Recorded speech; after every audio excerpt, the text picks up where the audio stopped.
Hello, hello. Today is day 13 of the 21 days to connecting with your inner wisdom, and I'm going to move this over and I'm going to read this. So, rage or anger, not really sure which one it is, but both feel scary to me. So, hang on, I always like to try and get rid of some of these things that interrupt. Okay, rage or anger, not really sure which one it is for me, but both feel very scary to me. I'd say they're brothers or sisters to each other. I don't even like to watch a movie where people are expressing those feelings, and I feel scared of my own rage and anger. So, this is absolutely where anger and rage is a forbidden emotion. It's like I can't even watch it, it's like I can't embrace it. When I scream, which I only do when I reach a tipping point with my cat, is she can trigger me with her high pitched voice. It's literally like nails on a chalkboard when my nervous system is in overdrive. I feel bad for her and I definitely go to her right away. If I do unintentionally scare her when I scream and apologize, that's wonderful. That's what we can do. I then feel guilt or ashamed that I even got to the point of overwhelm. Not sure this makes sense, but this is what I felt tonight. Oh my word. I so relate to this. But I'm kind of the opposite. Like I can allow myself rage and anger, which I didn't for a long time. And I literally can get angry at my animals. I can be completely unreasonable, but I've never hit them or do anything like that. But there's times I'm like, whoa, like there's an old saying, dad, this is terrible, but dad beats mom, mom beats the oldest, oldest beats the youngest, youngest beats the cat. Basically, that projection goes downhill. And when we're in that state like that, it's we do that with children. They get caught in the fray. That's what happened to us too. But the difference is you're recognizing it and seeing that and acknowledging it and going and apologizing. I can't tell you how many apologetic conversations I've had with my daughter. How many like up to my animal, oh, I'm sorry, I yelled at you and da da da. That's what we can do. We can't be perfect, but we can catch ourselves in the act and even after the fact and do that. So when rage and anger, when anger, this is how I'm going to say it. When anger becomes forbidden, it becomes rage. The more, imagine trying to keep pushing it down, you know, smile, just think happy thoughts. It's all okay. I think we've probably all met those people in spiritual bypass.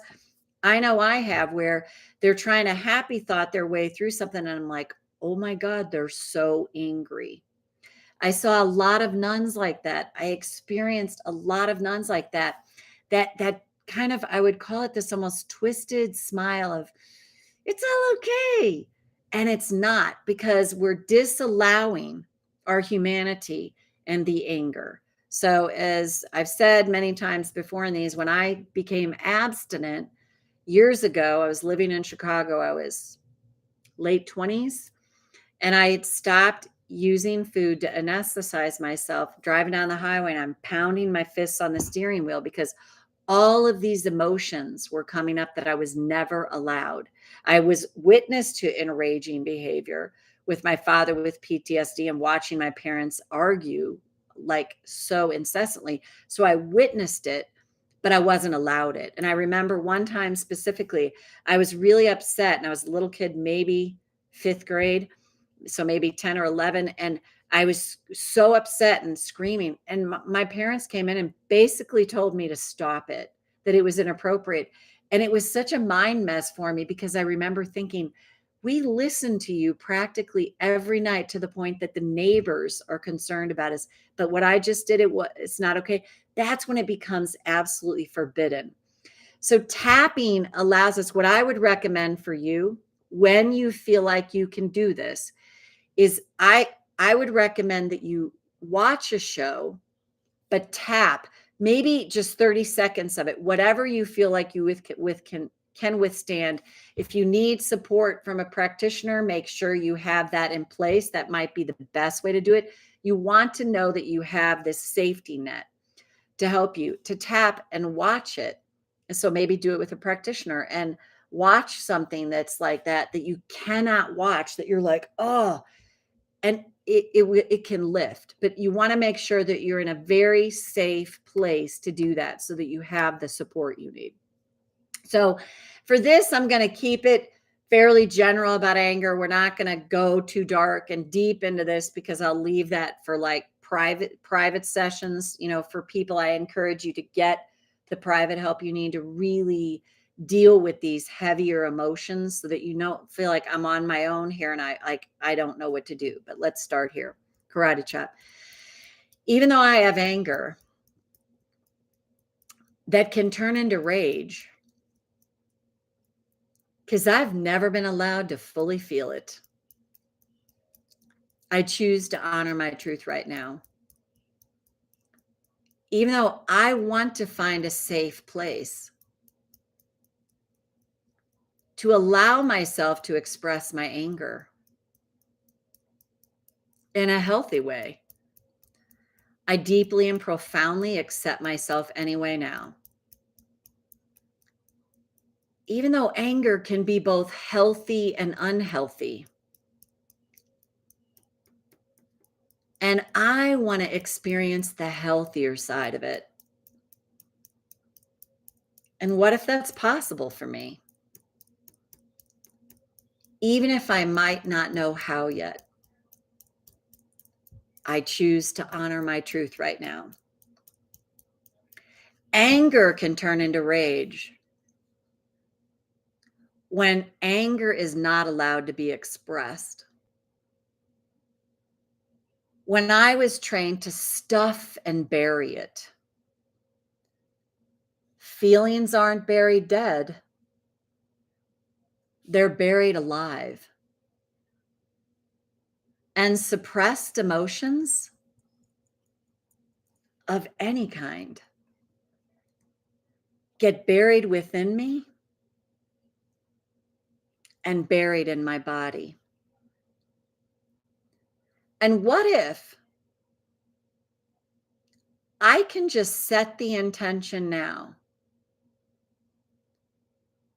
and ask to receive a healthy expression for me of my anger that's turned into rage at times? And what if there is a way through this that my inner guidance can direct me to?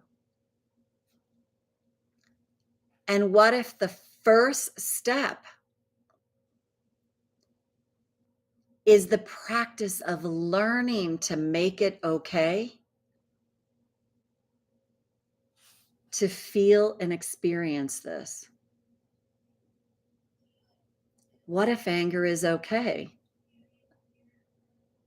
I mean, it's an emotion that I've been installed with.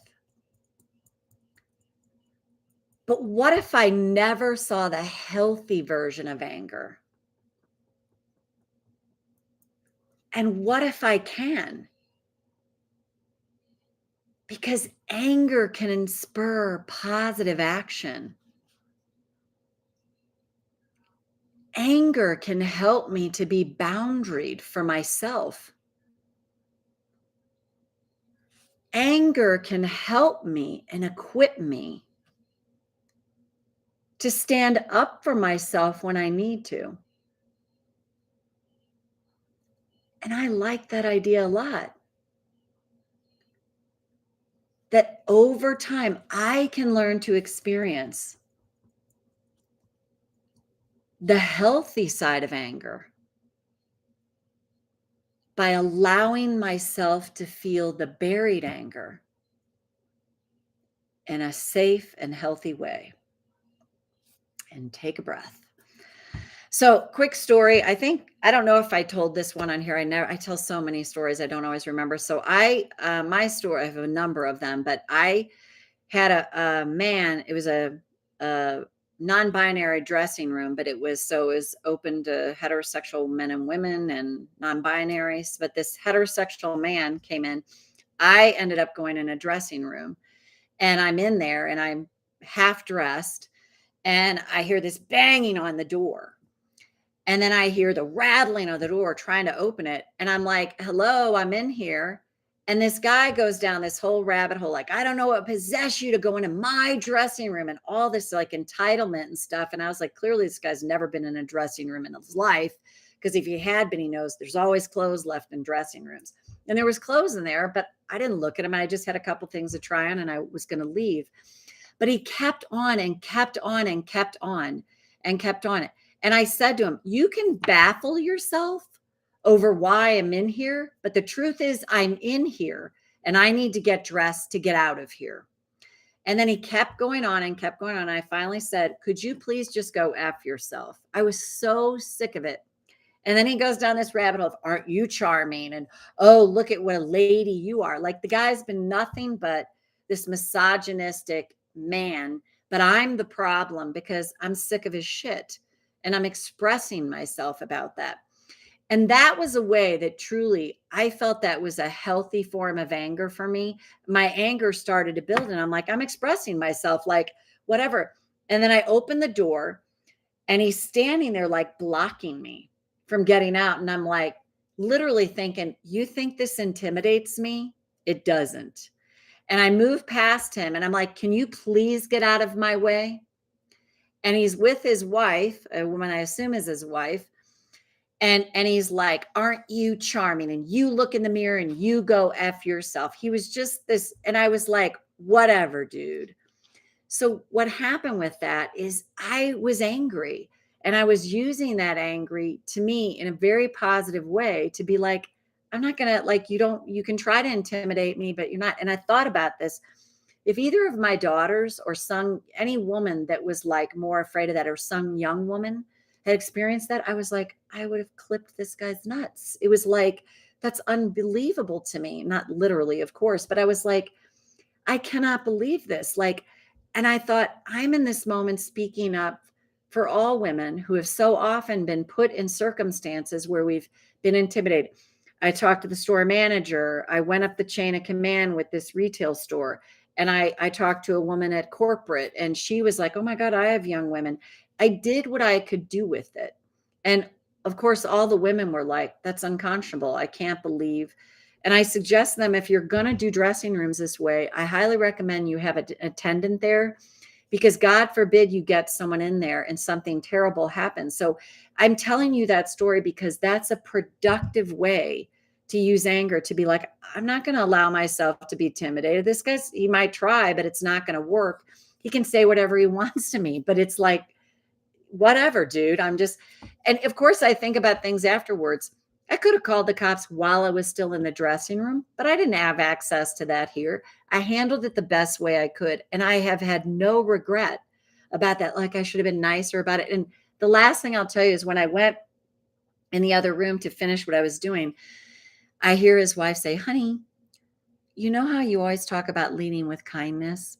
I would like to do that next time. And I thought, here's someone, he just doesn't clearly know himself that well to understand when he's triggered like that, that's how he behaves. So that's a healthy expression of anger in my view and in my world. So I hope you found that helpful and we'll see you back here tomorrow for day 14. Bye for now.